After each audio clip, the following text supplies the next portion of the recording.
My name is Sierra, and I'm 35 years old. 10 years ago, I married the love of my life, Marcus. We built a perfect life together in our beautiful suburban home until last month, when he died suddenly of a heart attack. As I planned his funeral, I thought I knew everything about the man I'd shared my life with. But as I stood in our home surrounded by mourners, my world was about to shatter in ways I never imagined. Before I tell you how my perfect life crumbled, let me know where you're watching from and hit subscribe to join me on this painful journey of betrayal and unexpected strength. I met Marcus at a charity gala 12 years ago.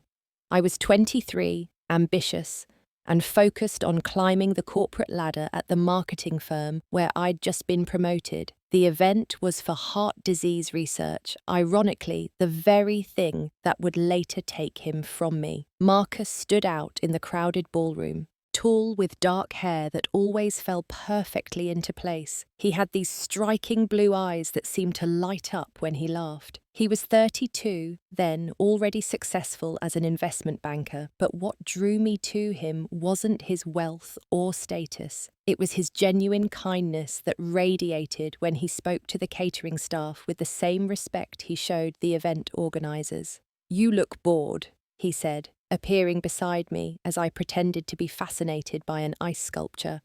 "Is it that obvious?" I replied, not bothering to hide my smile. "Only to someone equally bored. Want to escape for some actual food? The canapes here wouldn't feed a bird."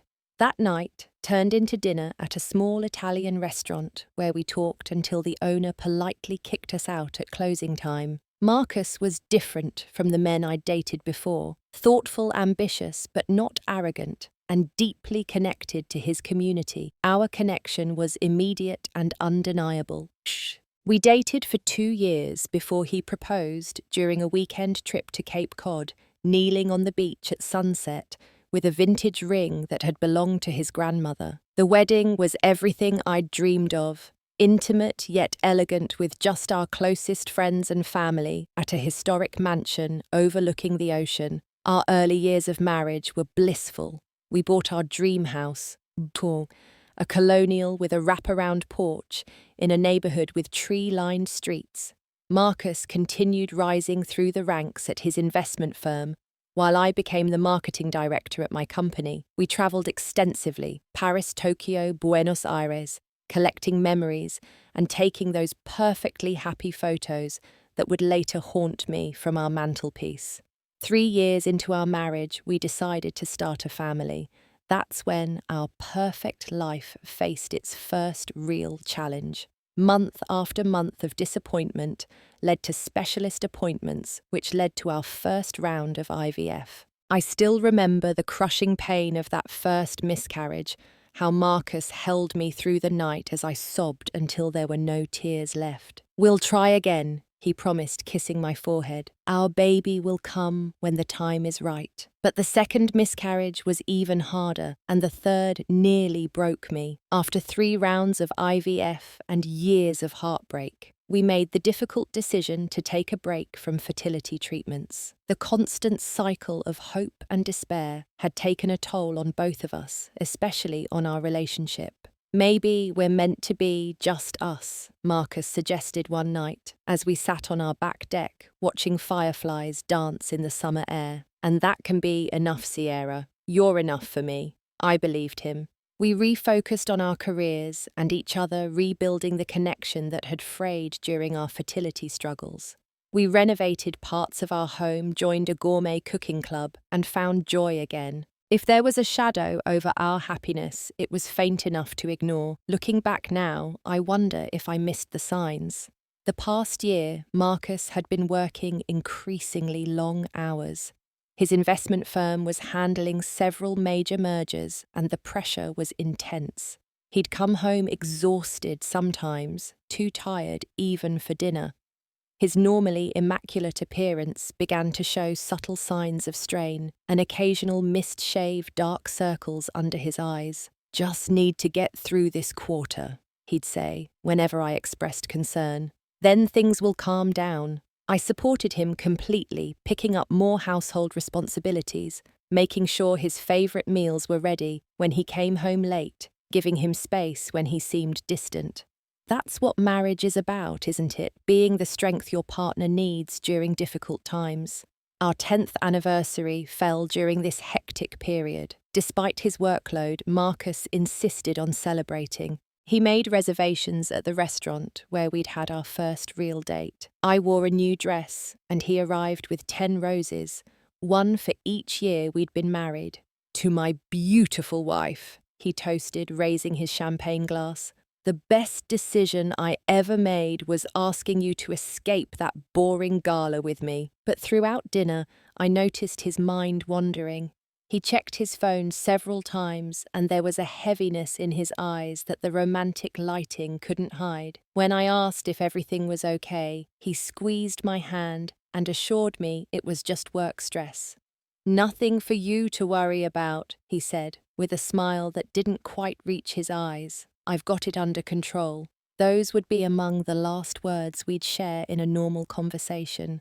The next morning was a Saturday. I woke early to make his favourite breakfast, Belgian waffles with fresh berries. When he didn't come down after the coffee had finished brewing, I went to check on him in his home office, where he sometimes fell asleep working late. I found him slumped over his desk. At first, I thought he was sleeping, but when I touched his shoulder, his skin was cool. I called his name, shook him gently, then frantically. The 911 operator's voice sounded distant as I screamed into the phone. The paramedics arrived within minutes, but their hurried efficiency quickly gave way to solemn faces. "I'm sorry, Mum, he's gone. It appears to have been a massive heart attack." Just like that, at 44 years old, the man I'd built my life around was gone, leaving me alone with a half-prepared breakfast and a decade of memories that were about to be rewritten. The days after Marcus died exist in my memory as fragmented scenes like a movie with missing reels.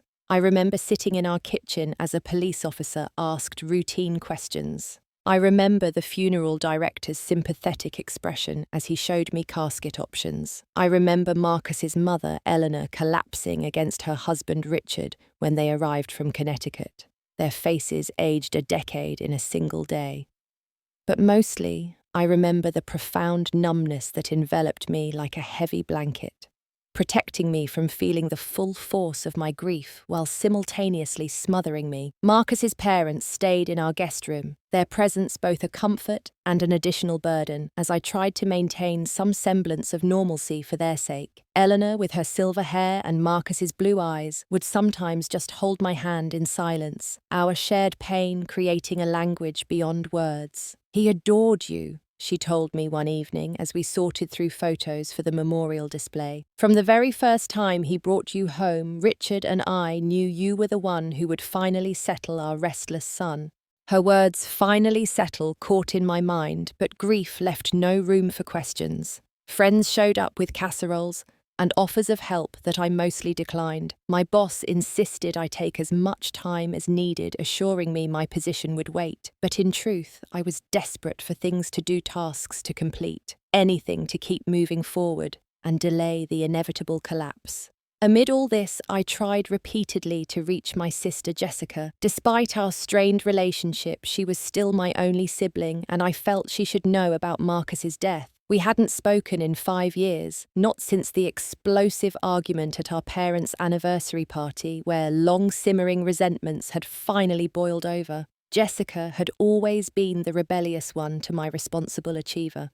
2 years younger than me, she seemed to delight in taking whatever path would most disappoint our parents. While I earned scholarships and internships, she dropped out of college to find herself through a series of dead-end jobs and questionable relationships. Our parents' obvious preference for my life choices only deepened the divide between us. The final break came when Jessica, drunk on champagne, accused me of flaunting my perfect marriage while she struggled as a single woman.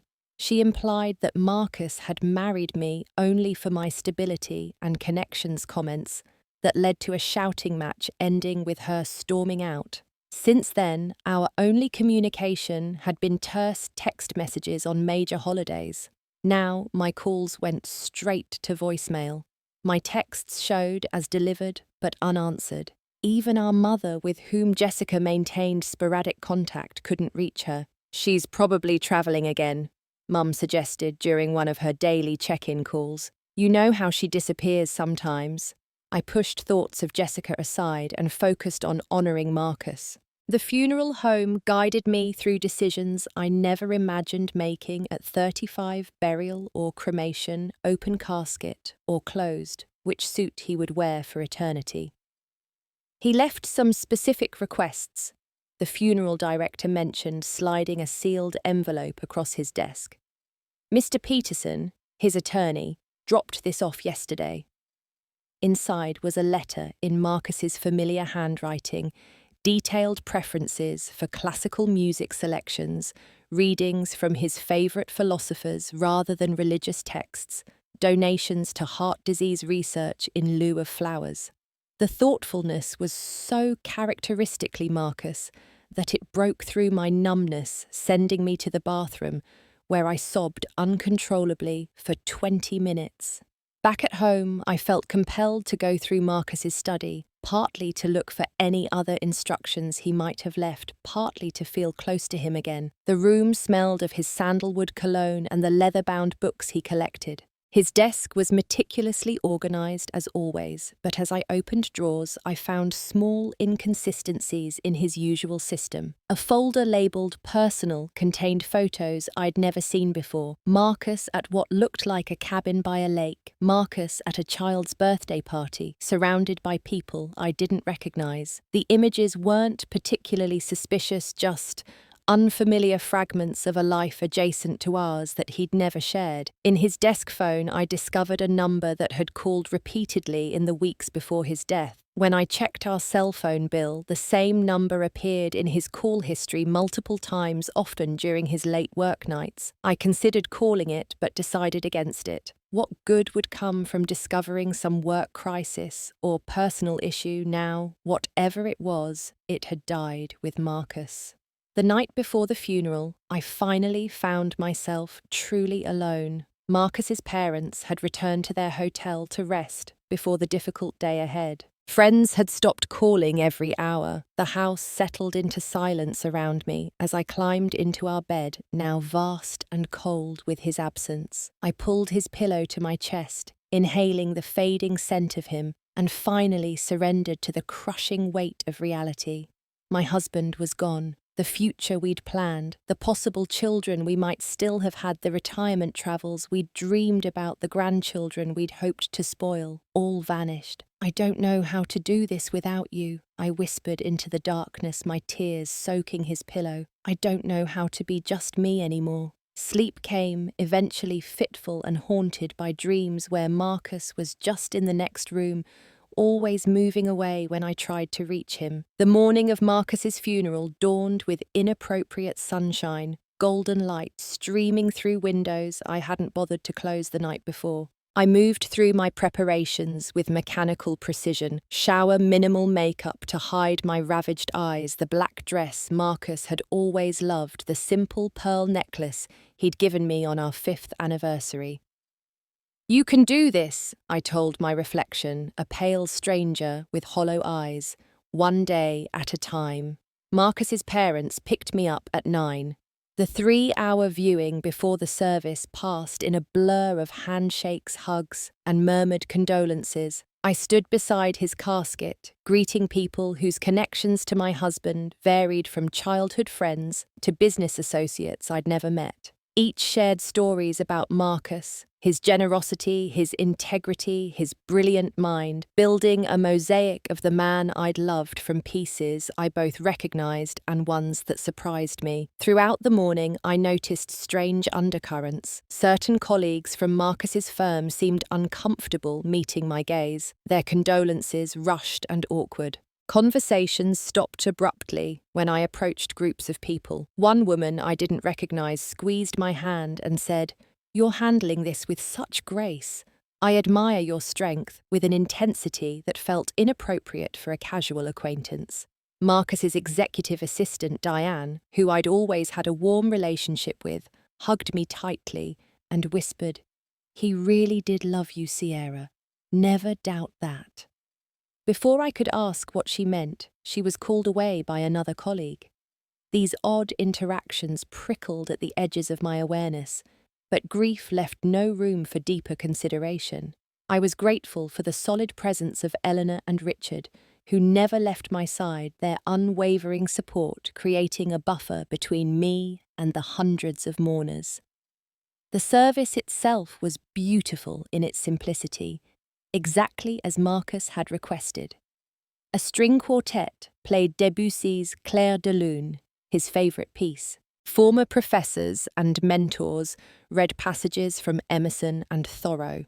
His closest friend since college delivered a eulogy that perfectly balanced humour and reverence, bringing both laughter and tears to the packed church. When asked if I wanted to speak, I declined. There were no words adequate for what I'd lost, and I feared breaking down completely in front of the assembled crowd. Instead, I placed a single white rose on his casket during my final moments alone with him, a private goodbye observed by hundreds. The reception afterward was held at our home, catered by Marcus's favourite local restaurant. I moved through our crowded living room and garden in a daze, accepting condolences and deflecting well-meaning questions about my plans. "I haven't thought that far ahead," became my automatic response. I was speaking with Marcus's college roommate when a ripple of hushed conversation spread through the room. Following the shifting gazes, I turned toward our front door and felt the world tilt beneath my feet. Jessica stood in the entrance, looking both defiant and uncomfortable in a charcoal grey dress that was slightly too tight across her hips. Her hair was longer than when I'd last seen her, now styled in an elegant bob that softened her usually sharp features.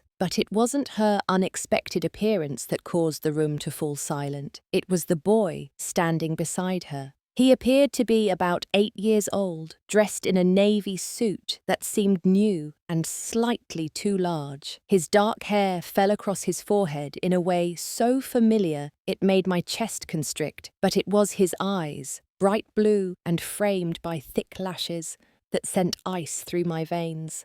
I'd woken up to those eyes every morning for 10 years. They were Marcus's eyes in a face that was a younger version of my husband's school photos that sat on his mother's mantel.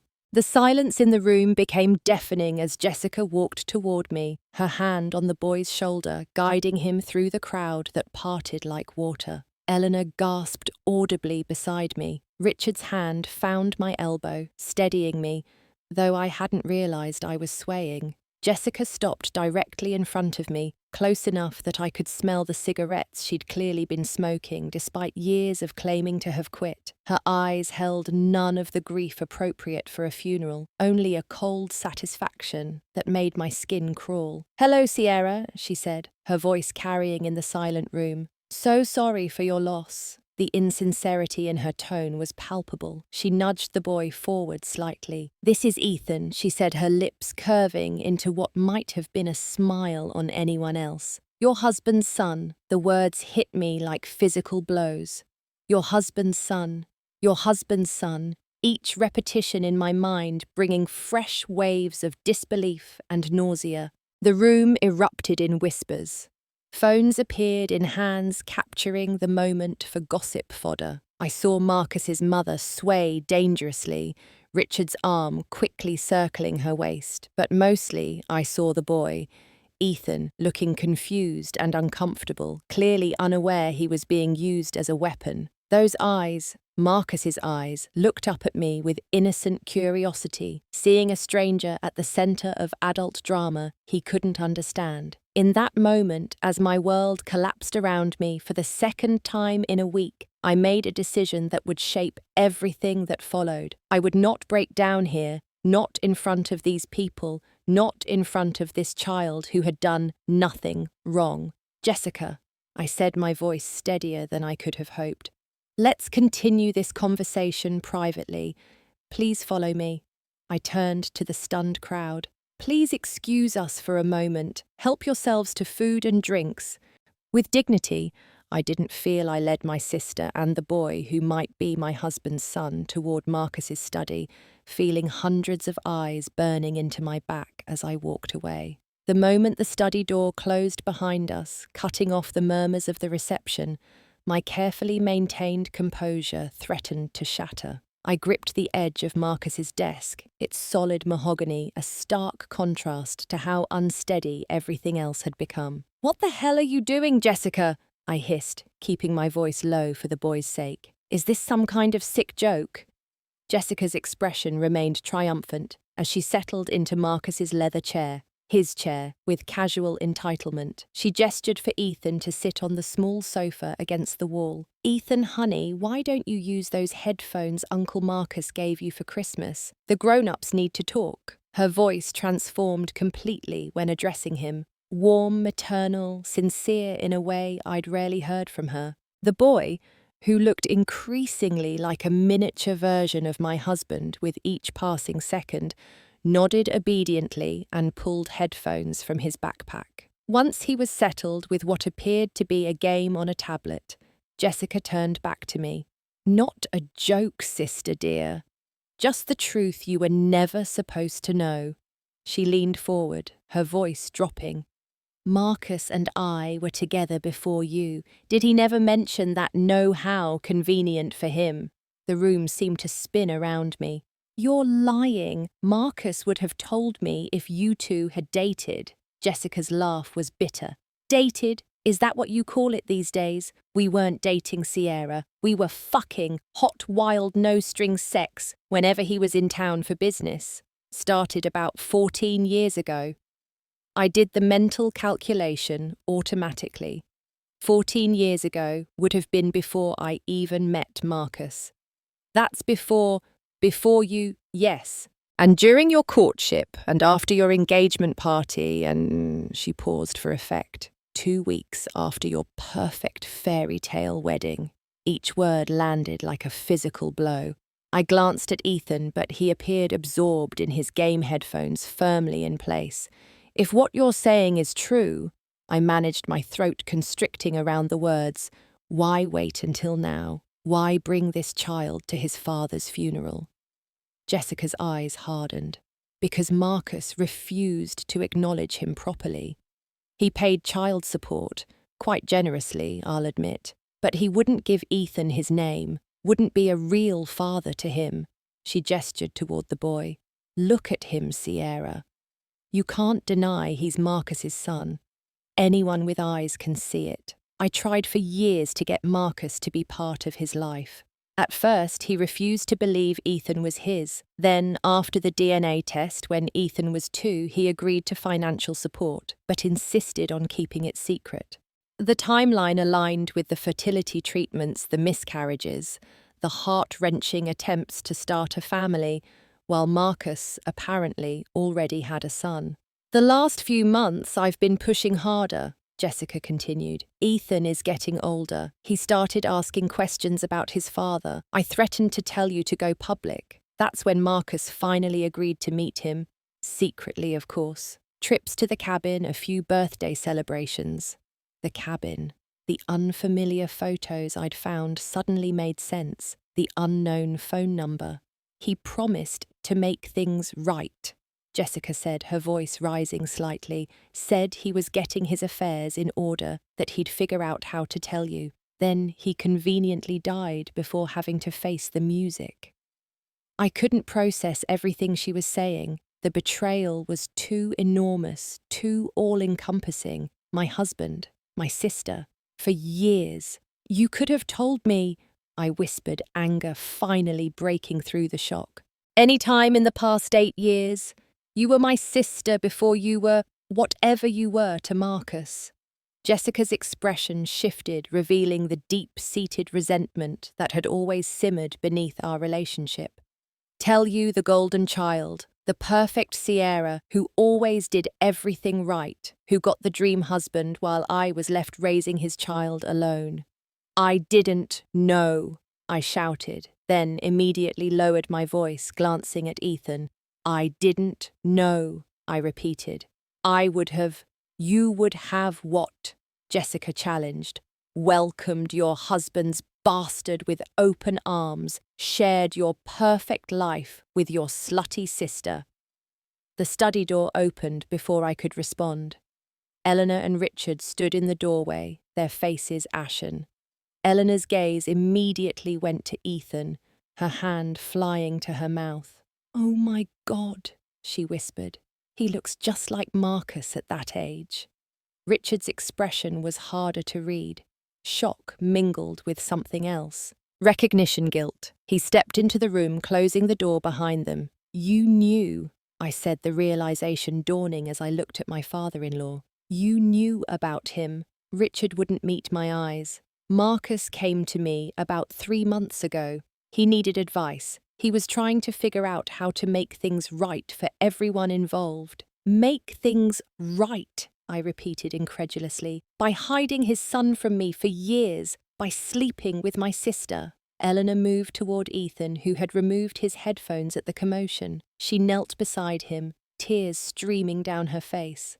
"Hello," she said gently. "I'm Eleanor. I am your grandmother." The boy looked at her with Marcus's eyes. "Mum said my dad died. That's why we're here." Jessica stood up, smoothing her dress. "Well, now that the introductions are out of the way, I should let you know that James Peterson contacted me yesterday. The reading of the will is scheduled for tomorrow morning at 10. I assume we'll all be there."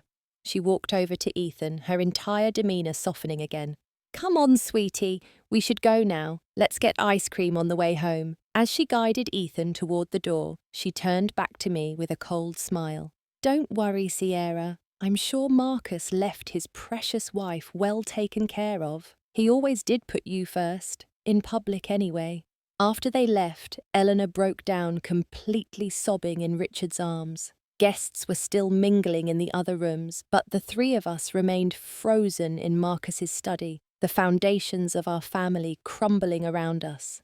When everyone finally left hours later, I locked the doors, turned off my phone, and collapsed on the bathroom floor, the cold tiles pressed against my cheek as violent sobs tore through my body. I cried for my marriage, for the life I thought I had for the children.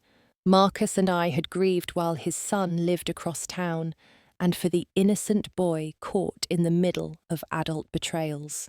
Dawn was breaking before exhaustion finally pulled me into merciful unconsciousness.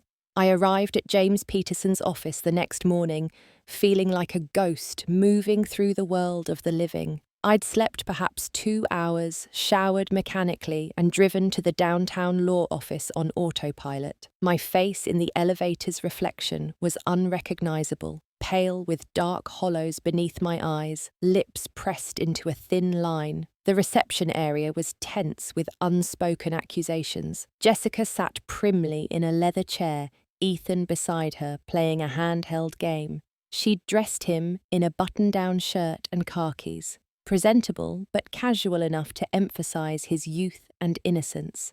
A calculated move, I was certain. Eleanor and Richard occupied a sofa across the room, both looking as haggard as I felt. Eleanor's eyes were swollen from crying, while Richard maintained the rigid posture of someone holding himself together through sheer willpower. They nodded in acknowledgement as I entered, but didn't speak.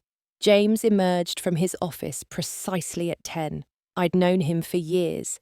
He was not just Marcus's attorney, but also his friend from law school days, though James had ultimately chosen corporate law while Marcus went into finance. His normally jovial face was solemn as he greeted each of us. "Thank you all for coming during this difficult time," he said, leading us into a conference room with a large oak table. "I know this is unusual conducting the reading so soon after the funeral, but there are specific provisions that Marcus was insistent about." We arranged ourselves around the table, me on one side, Jessica and Ethan on the other, Marcus's parents at the far end. James took the head of the table, a thick folder open before him. Jessica sat with annoying confidence, occasionally whispering to Ethan or stroking his hair. I realized with a jolt that my sister was actually an attractive woman when she wasn't scowling, something I hadn't noticed in years. Had Marcus found her beautiful? The thought made me physically nauseous. "Before I begin," James said, "I want to express my personal condolences to all of you. Marcus was not just my client, but a dear friend." His eyes lingered on me with particular sympathy. before he cleared his throat and began the formal proceedings. This is the last will and testament of Marcus Andrew Harrington, revised and signed 8 weeks ago, properly witnessed and notarized. 2 months ago, around the time Richard said Marcus had approached him for advice. James proceeded through standard legal language, then began outlining specific bequests. Marcus's parents received some family heirlooms and a modest financial gift. They were comfortable in their own right and had never needed his money. Several charitable organizations primarily focused on heart disease research and children's education received substantial donations. Then James paused, taking a deep breath before continuing. To Jessica Marie Lawson, I leave the sum of $200,000 to be used at her discretion. Jessica's triumphant expression faltered. Clearly she'd expected more. Additionally, James continued, I establish a trust fund for education expenses in the amount of $500,000 for Ethan James Lawson to be administered by Sierra Harrington and James Peterson as co-trustees until Ethan reaches the age of 25. Jessica's face flushed with anger. That's it, after everything, and she gets control of my son's money. James held up a hand. Please allow me to finish, Ms. Lawson. He turned a page and continued reading. I hereby acknowledge that Ethan James Lawson, born September 12, 2017, is my biological son, as confirmed by DNA testing conducted in February of this year. A copy of these results is attached to this will. The formal acknowledgement hit me like a physical blow. There had been a small part of me still hoping this was an elaborate lie, a final cruelty from my sister. But Marcus had known, had confirmed paternity, had revised his will accordingly, and hadn't told me. I deeply regret the circumstances surrounding Ethan's birth and my absence from his life. James read Marcus's words from beyond the grave, filling the silent room. This failure represents my greatest regret and moral failing. To Sierra, my beloved wife, I can only offer my profound apology for the pain this revelation surely causes you. Eleanor sobbed quietly, while Richard stared fixedly at the table. Jessica made a dismissive sound while Ethan looked increasingly confused by the adult tensions surrounding him. The remainder of my estate, James continued, including our primary residence, all investments, retirement accounts, and personal property not otherwise specifically bequeathed, I leave to my wife Sierra Harrington with my eternal gratitude for the joy and love she brought to my life, which was far more than I deserved. Jessica stood up abruptly, her chair scraping loudly on the hardwood floor. This is bullshit. After keeping his son a secret for 8 years, all Ethan gets is a college fund, while she gets everything else. James remained professionally calm. Ms. Lawson, there's more. Please be seated. Reluctantly, Jessica sat back down, placing a protective arm around Ethan, who was looking increasingly distressed. There is a letter for Sierra that Marcus instructed me to deliver privately, James said, and there are also provisions regarding visitation rights and a suggested schedule for Ethan to spend time with his paternal grandparents should all parties agree. Jessica's eyes narrowed. Visitation rights. He's dead. What visitation for the grandparents? James clarified. And for Sierra, should she wish to develop a relationship with her husband's son? Absolutely not, Jessica snapped. She has no legal right to my son. You're correct, James acknowledged. These are suggestions, not legally binding requirements. But Marcus hoped that for Ethan's benefit, some relationship could be established. Jessica stood again, pulling Ethan up beside her. We're done here. My lawyer will be contacting you about contesting this will. Marcus promised Ethan would be provided for properly, not with some insulting trust fund. She looked directly at me, her eyes blazing with hatred. This isn't over, Sierra. Not by a long shot. The world is going to know exactly what kind of man your perfect husband really was. With that, she stormed out, practically dragging Ethan behind her. The poor boy looked back over his shoulder, his eyes, Marcus's eyes, wide with confusion. After a moment of heavy silence, Eleanor spoke through her tears. That poor child. None of this is his fault. Richard nodded, finally meeting my gaze. Sierra, I know this is an impossible situation, but that boy is our grandson, Marcus's son. Whatever you decide about Jessica, please consider allowing us some relationship with Ethan. I couldn't formulate a response. Everything was happening too fast, revelations piling upon revelations, without time to process any of it. Richard Eleanor, James said gently, would you mind giving me some time alone with Sierra? There are additional matters Marcus asked me to discuss with her privately. They nodded in understanding, both embracing me before leaving. Eleanor whispered, we love you, dear. That hasn't changed, as she hugged me tightly. When the door closed behind them, I turned to James. Tell me everything. No more surprises, no more revelations after I leave here. I need to know it all at once. James nodded, his professional demeanour softening into genuine compassion. That's exactly what Marcus wanted. He knew you'd need the whole truth to make sense of any of it. He opened a drawer in the conference table and removed a sealed envelope and a leather-bound journal. This is going to be difficult to hear, Sierra, but I promise you, Marcus was trying to make things right in the end. James slid the leather journal across the table, then placed a USB drive beside it. These are Marcus's own words and evidence he gathered. He wanted you to have the complete truth, not just Jessica's version of events. I stared at the items without touching them. When did he tell you about Ethan? James sighed deeply. About 3 months ago. He came to update his will and was clearly troubled. We've been friends a long time, Sierra. I could tell something was eating away at him. 3 months, I repeated. While I was sleeping next to him every night, he kept this secret. He was trying to figure out how to tell you, James said. That's what the journal documents. His struggle with how to handle this without destroying everything. I finally picked up the journal, the leather warm under my fingers. Start from the beginning. I need to understand the timeline. James nodded.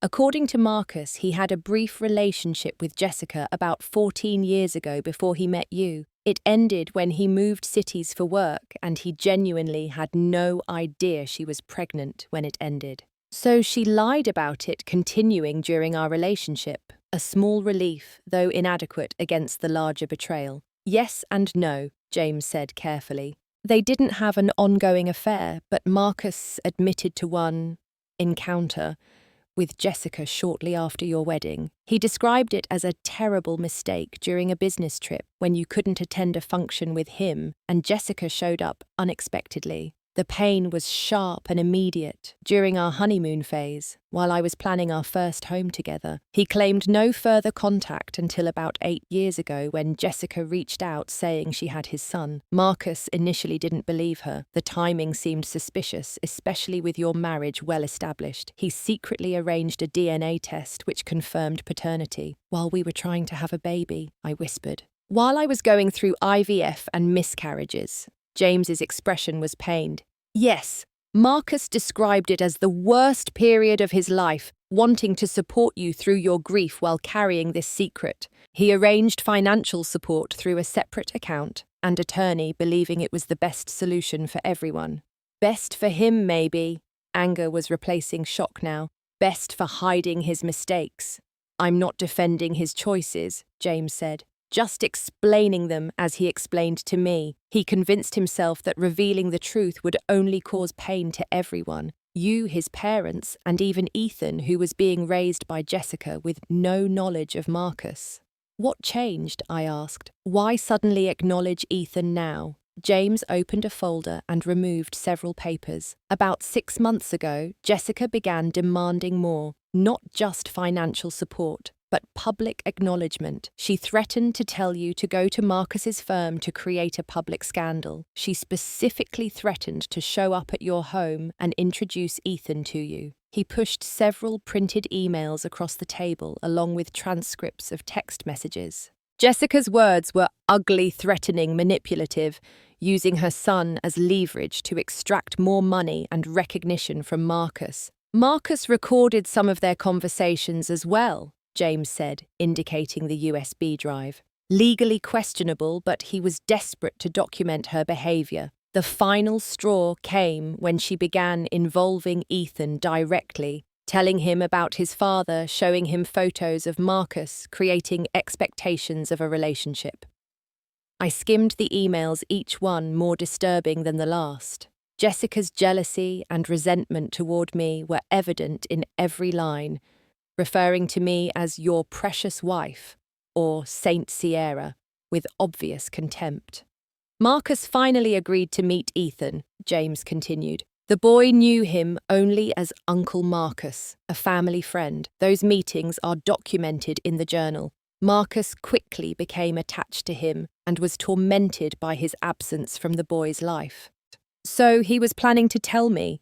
I asked, still trying to piece everything together. Yes, the journal details his struggle with how to do it. He knew it would devastate you, potentially end your marriage. He consulted with a therapist, spoke with his father, and finally decided that complete honesty was the only path forward. James's expression softened with genuine sadness. His plan was to get all his legal affairs in order first, updating his will, establishing the trust for Ethan, documenting Jessica's threats to protect you from her potential actions after the truth came out. He was scheduled to meet with me the day after he died to finalize everything. Then he planned to tell you that weekend. The cruel timing of it all was almost too much to bear. Marcus had carried this secret for years, only to die before confession and potential reconciliation. There's one more thing, James said, pulling out a small stack of sealed envelopes. Marcus wrote letters to Ethan, one to be given to him now, explaining who his father was and expressing regret for not being in his life, and others to be given at significant milestones: 16th birthday, graduation, wedding day, if that comes. He hoped you might be willing to deliver these when appropriate to give Ethan something of his father. I took the letters, their weight insignificant compared to the emotional burden they represented. Jessica will contest the will, I said, thinking practically for the first time. James nodded. She'll try, but she won't succeed. Marcus was very thorough. The financial provisions for Ethan are actually quite generous compared to standard support calculations, and Marcus documented all of Jessica's threats and attempts at extortion, which would severely damage her case. I sat in silence for several minutes, trying to absorb everything. James waited patiently. What do I do now, James? I finally asked, my voice small in the large conference room. How do I reconcile the man I loved with this? James considered his words carefully. I knew Marcus for 20 years, Sierra. He was fundamentally a good man who made terrible mistakes and then compounded them by trying to protect everyone from the consequences. His greatest regret, he said this explicitly, was failing you and Ethan. He gathered the documents, returning them to the folder. Take the journal, the drive, the letters. Read them when you're ready. The man you see in those pages is flawed, frightened, and failing to live up to his own standards. But he's also the man who loved you desperately and was trying, however imperfectly, to make things right. As I prepared to leave journal and letters in my bag, James added one final thought. Whatever you decide about Ethan, and that's entirely your choice, remember that he's an innocent in all this. 8 years old, and suddenly learning his Uncle Marcus was his father, only to lose him immediately. He's a victim here too. I nodded, unable to speak through the tightness in my throat.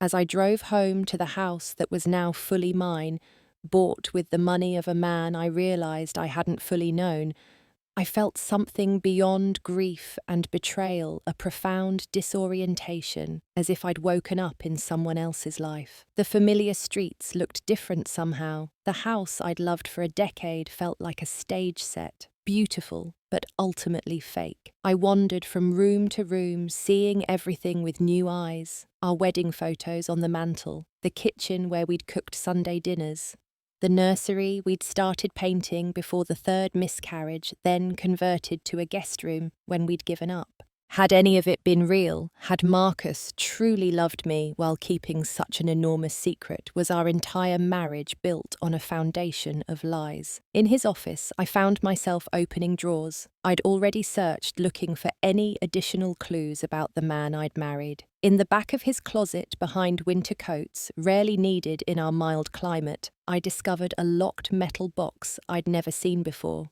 The key was on his ring, which the police had returned with his personal effects. Inside were more photos of Ethan at various ages, from infant to recent school pictures, birthday cards signed Love Uncle M, a small baseball glove with EJL embroidered on the wrist, and at the bottom a stack of unsent letters addressed to me, each dated but never delivered. I opened the earliest, dated 6 years ago. My dearest Sierra, I've written and destroyed this letter a dozen times. There's something I need to tell you, something that may change everything between us. I have a son. I read each letter tracing Marcus's tortured path of guilt, rationalization, fear, and ultimately determination to tell the truth. The final letter dated just 3 weeks before his death. Sierra, by the time you read this, I will have already told you everything. I don't know if you'll have thrown me out of our home, if you'll be willing to listen to my pathetic explanations, or if by some miracle you'll find a way to forgive what is unforgivable. All I know is that I cannot continue living this divided life. You deserve the whole truth. Ethan deserves his father's name and presence, and I need to face the consequences of my actions rather than hiding behind more lies. Whatever you decide, please know that my love for you has been the one true constant in my life. It's because I love you that I finally found the courage to tell you this truth, even knowing it might cost me everything. Always yours, Marcus. As night fell, I sat on my back porch, surrounded by evidence of a husband I hadn't fully known and a life that wasn't what I'd believed. The betrayal was profound, the lies extensive, but as I turned the final pages of his journal, I found something unexpected. The real Marcus, stripped of pretense, desperately trying to find a path to redemption. In the quiet darkness, I realized that healing would require facing not just Marcus's deceptions, but the complicated truth of who he really was. Neither the perfect husband I'd thought I had, nor the callous liar Jessica had portrayed. Whatever came next, I would face it with the same clear-eyed determination to find truth.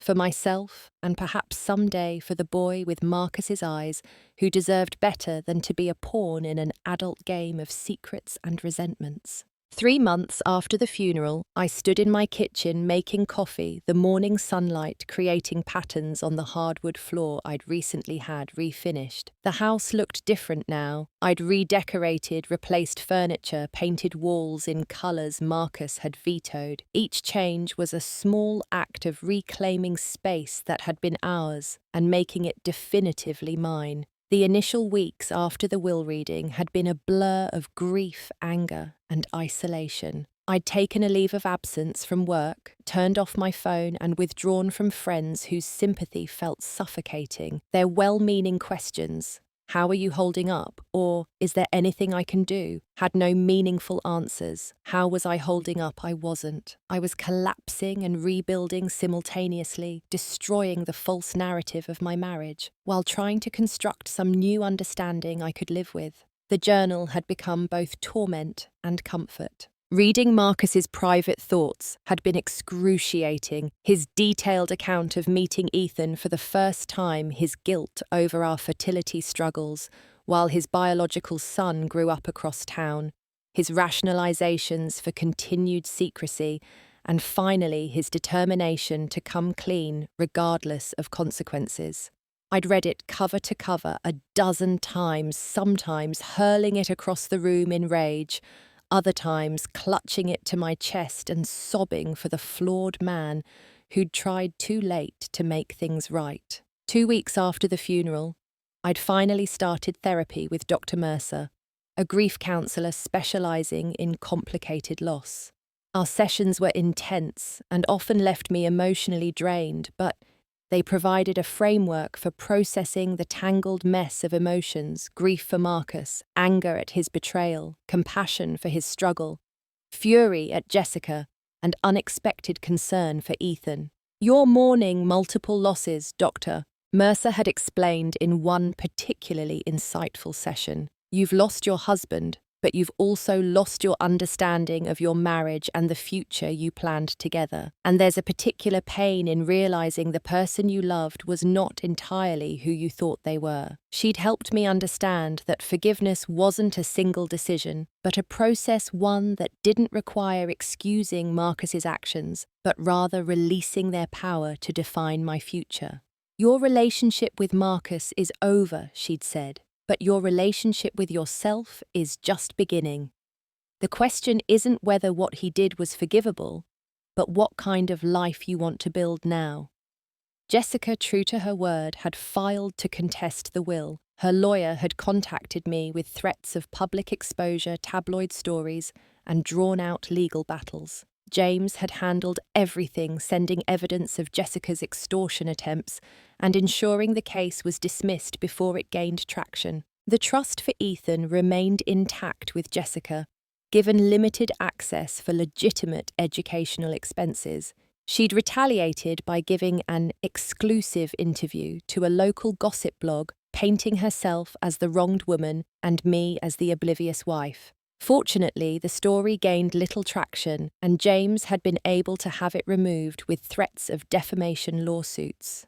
Eleanor and Richard had been unexpected sources of support. Their initial shock had given way to profound apologies for not telling me what Richard had known. They'd reached out consistently, respecting my need for space, while making it clear their love for me remained unchanged. "You're still our daughter," Eleanor had said during one of her weekly calls. "That hasn't changed, and never will." 6 weeks after the funeral, I'd made the most difficult decision yet. I contacted Jessica about meeting Ethan. The conversation had been tense with Jessica, initially refusing outright. "He doesn't need more confusion in his life," she'd argued. "And why would you want to see him anyway to remind yourself of Marcus's betrayal?"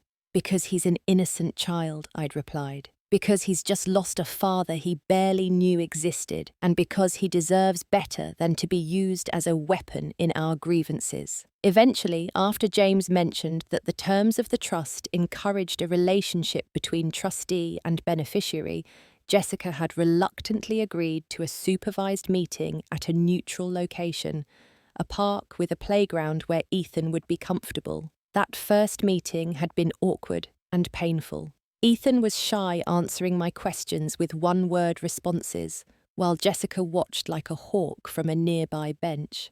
His resemblance to Marcus had hit me like a physical blow, not just his appearance, but small mannerisms, the way he furrowed his brow when concentrating, the slight tilt of his head when considering a question. "Did you love my dad?"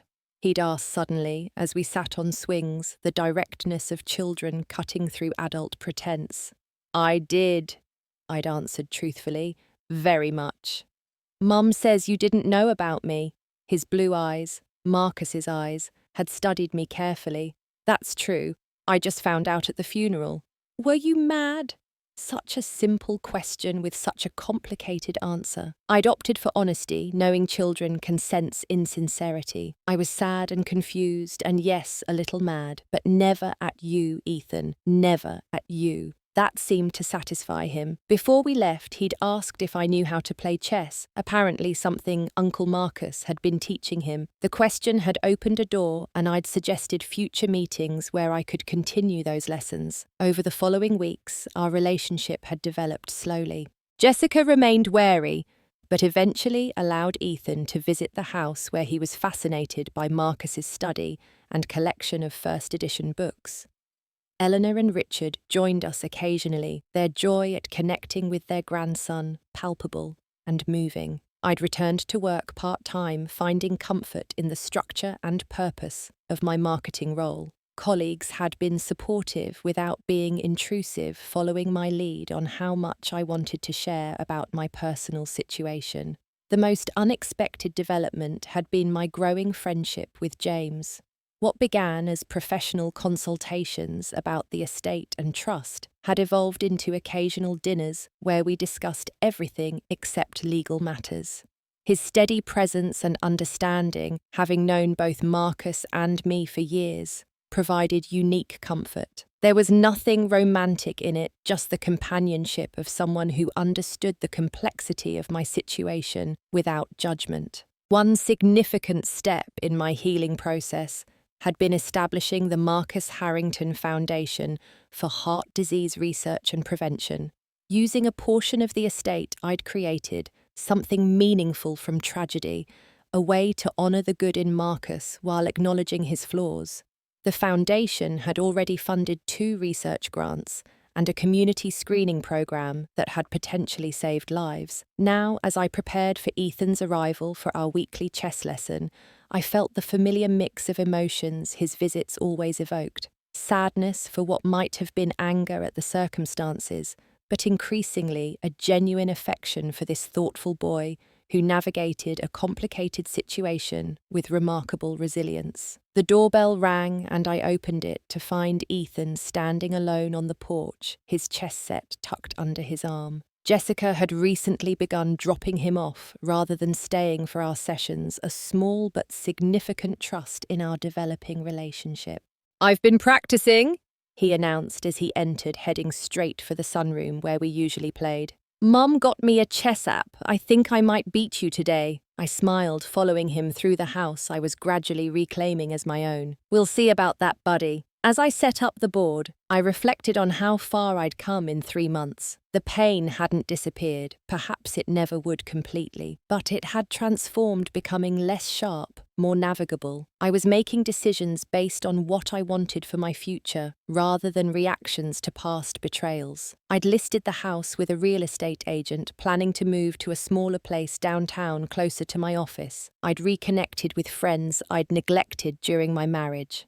I'd even started dating again, tentatively, cautiously, but with openness to possibilities I hadn't imagined 3 months ago. "Your move first," I said to Ethan, watching as he carefully considered the board, with the same concentration Marcus had always shown. As we played, I realized that forgiveness had come not as a single moment of clarity, but as a gradual release, a letting go of the story I thought was mine, and an acceptance of the more complicated truth. Marcus had been deeply flawed, his choices often selfish and hurtful, but he had also loved me, had tried in his imperfect way to protect everyone, and in the end had been moving toward honesty and reconciliation when death intervened. Later that afternoon, after Ethan left, I drove to the cemetery alone. It was my first visit since the funeral, a step I hadn't been ready to take until now. Standing before Marcus's headstone, I removed my wedding ring,